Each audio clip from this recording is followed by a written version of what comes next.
hung chimel tamo kan run ring te hin thi na nun rong ami nan thil in vang vel chun ke ka zu pa par vulai a her hlita lung lai na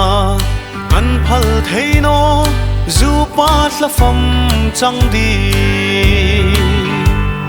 don thi man ta khu nui rem ru dan reng hi khrit lok nin lang hi ngang em hin ni pur do no ni nga sin khom ring mi ta din voi kha thi ru ta lo ni si kunun kan ro sunga hun bi alo rut sa tung tamo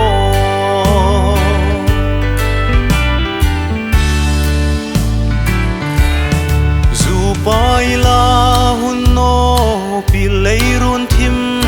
belal ding chun i thai rai choi han kan la phal theilul na che isak ming ko kan bang theino mangai zu pa ilim flyel zo khom tong ding ta si na mo zan ting boru kin nem tak le van dum min cham roi khin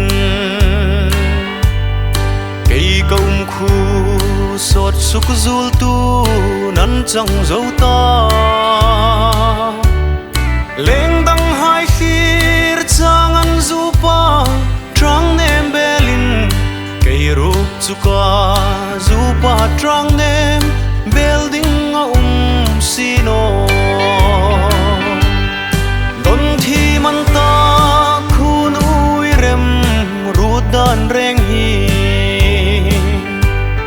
khrit lok nin lang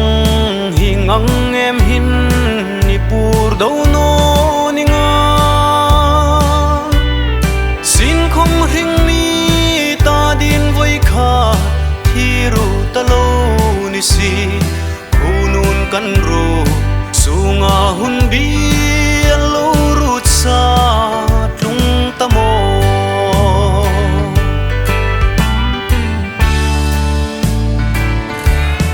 zing khu hung varin zu pa tia ka ko lak kha don tum lo hlavai lui hlia hung lu chunun lui hli pumin sil puna chul rui en an tak nge chunun ikut nung hai them changin treno na van khopui a chun mi lo muk vero van khopuya sung kim ten pa hlazat nuya treno na van khopui a chun ei leng ve pha in che ta no ni chu hun tlung kar ka ngak hlange don thi man ta khu nui rem ru dan reng hi khrit lok nin lang hi ngang em hin ni pur do no ni nga sin khom ring mi